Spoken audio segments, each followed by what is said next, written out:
start.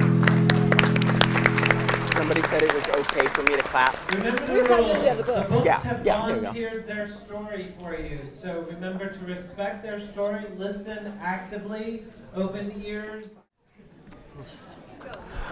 Okay, so my name is Jamal Brooks Hawkins. Just let me start off by saying whatever questions you all have at the end of me just kind of telling my story, nothing is taboo, nothing is off limits. However you want to ask is what you want to ask.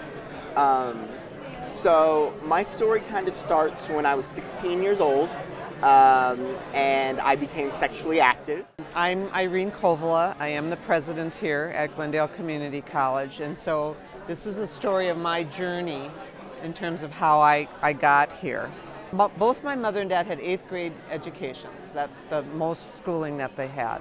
My mother cleaned houses for a living, so every day she would go off and clean a house, a different house every day, and that's what she did. And so together they tried to keep us fed and housed. So my name is Julian, and I was born with a female body. And from the moment I remember having an opinion of myself, that didn't feel right to me. Year after year, this feeling of being male got shoved down deeper and deeper, but just because it's shoved down doesn't mean it goes away. So I absolutely drank and used drugs and alcohol over, well, yeah, just to not deal with it. Like if it would come up, that's something that I didn't have the tools to deal with it. There was no one to talk to about it. I felt ashamed. You know, I think a lot of it's about finding community, finding others, because we're human, man. There's always going to be people we can connect with. But in that day and age, there was no way for me to know where to go to deal with it. So my answer was shove it down, cover it up, and don't look at it. Maybe it'll go away. Fast forward a few years. At that point, I was still dealing with self-esteem issues,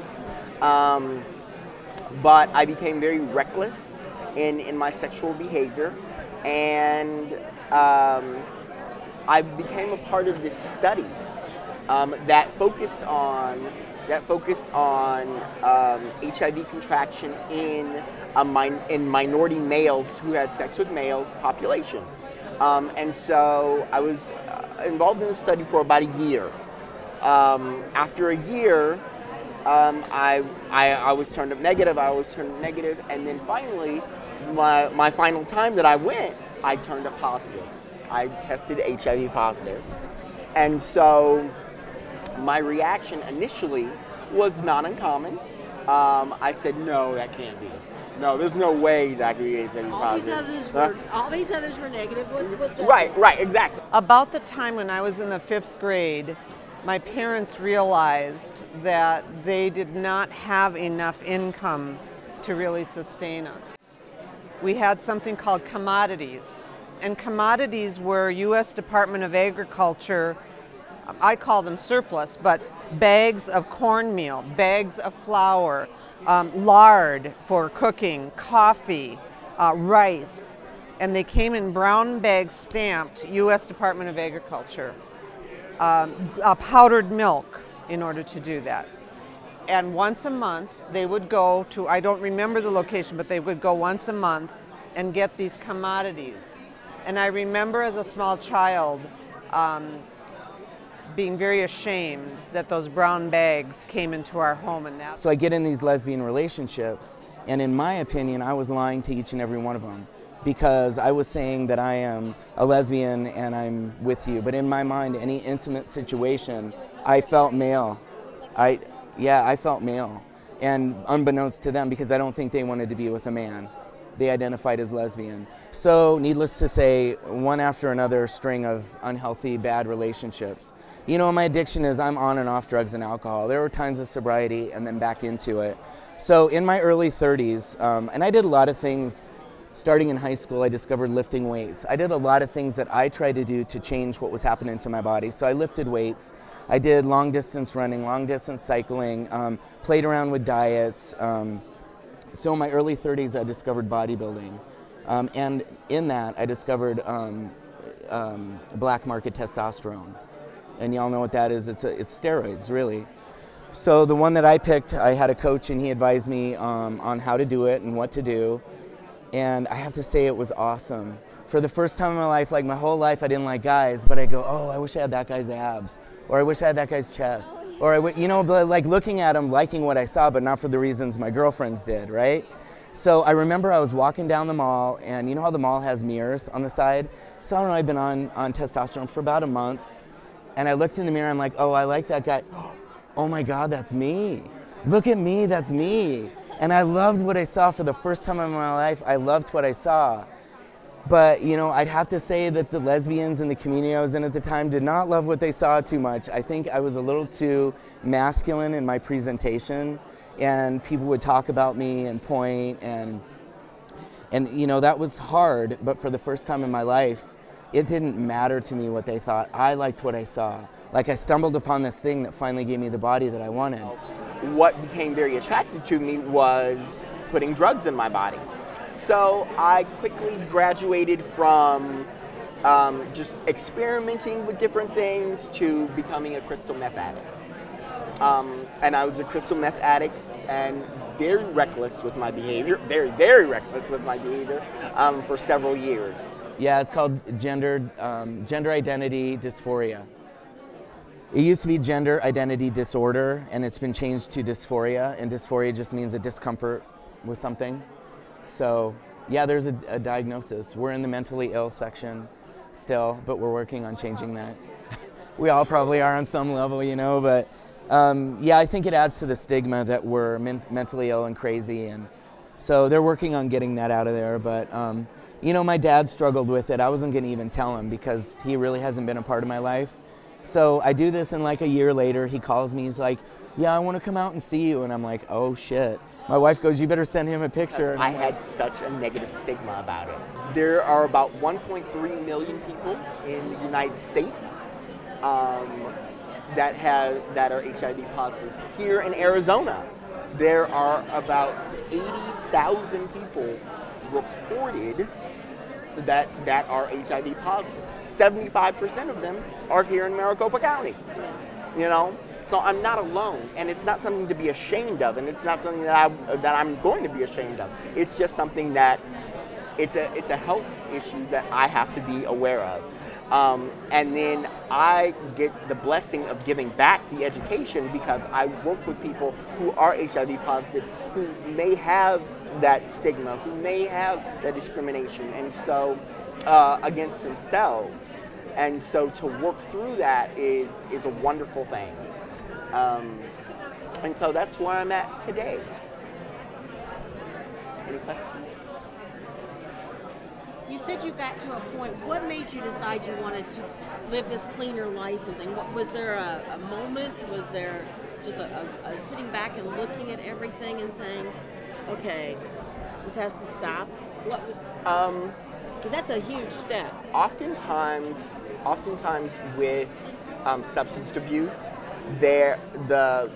at least in my experience, there is a point in which you want to stop, but you can't because it's no longer fun. It's not what it used to be when you initially started. Right. And so I actually wanted to stop doing drugs about 2 years before I came to the realization that I need to live a healthier lifestyle. It was a process, and it wasn't just an epiphany like boom. And I think our society, we think everything's going to be solved in a half-hour sitcom or a 1-hour NCIS episode. Boom, somebody gets a realization that drugs are bad and they go into rehab. But it's not like that. It's not. And that's, we expect that. We expect, we're going to get this cleared up before the commercial break, and then when it comes back, the person is on the road to recovery already. Right. And at a certain point, I got tired of sitting on the sidelines and being just this body that was full of angst and full of disease and full of just misunderstandings of life, because at a certain point I fell into the trap of I'm educated, I did what I was supposed to do, I didn't have any kids when I was younger. I did all the stuff that I was supposed to do, and so why isn't my life rosy? You know, why isn't my life just tremendous? Because, you know, when I was younger, by the time I was 22, I was supposed to have a Tony. By the time I was 28, I was supposed to have an Oscar, and I was supposed to have 3 kids and have my husband, or actually, when I was younger, I was supposed to have my wife and 3 kids, and boom, there it was. Pick it then, all of it, and it just didn't turn out that way. Because you can still learn something positive. Yes. Even though everything's going great, you can still learn something out. Yes. And that's a huge point that she's making, is that it's a lifelong of learning. You don't stop when you get the bachelor's degree. You don't stop. And in fact, your day-to-day work is where a lot of the learning takes place. And so to be a thirsty learner your whole life is such an incredible value. I feel like I'm still learning all the time from all of my colleagues and everything that they do, and from all of you. I learn all the time. And the day that I stop, I think, is the day that I die. Because if you don't keep learning, you really get stagnant, I think. I think you just sort of end up in a place that doesn't give you real fulfillment. Now, you're hearing a value in that, of course. I don't mean to say that there aren't other ways to have fulfilling lives, but I think learning is such a key. It's such a key all the way along. I came to the conclusion that I think my perfect soulmate would be a girl, but be transgendered with like a penis. So someone like me, like transition, socialized female, born with a female body, transition, or do you mean born male bodied, and transition but kept their, didn't get surgery? That would be perfect for me. Right on, I love it, see? There are people who love us. And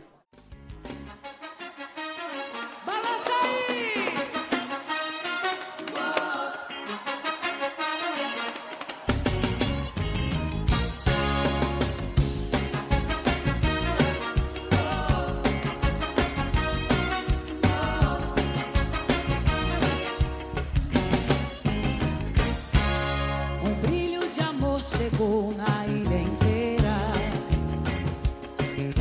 e a lua que traz amor é lua cheia. Grito de dor que vem do peito de quem amou alguém. O reggae me traz saudades de quem me beijou, que agora